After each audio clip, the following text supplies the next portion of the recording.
A woman forgot to fasten her seatbelt while on a plane, and unexpectedly, this oversight saved her life. In the very next second, the plane suddenly started shaking violently. A large hole was smashed in the cabin, and the passengers in the front row were instantly sucked out. Since the woman wasn't strapped in, she was thrown out of her seat. Her boyfriend tried desperately to hold her, but the violently shaking plane caused them to lose their grip on each other soon. The woman struggled to grab onto anything she could. She attempted to reach for her boyfriend, but then the cabin suddenly broke apart, and her boyfriend disappeared from her sight in an instant. The half of the cabin she was in was plummeting rapidly. The woman knew clearly that her chances of survival were slim.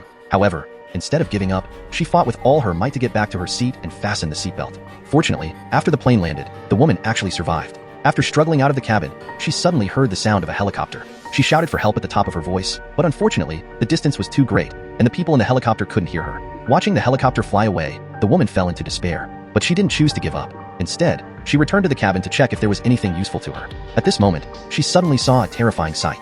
A tiger appeared in the cabin not far away. The woman didn't dare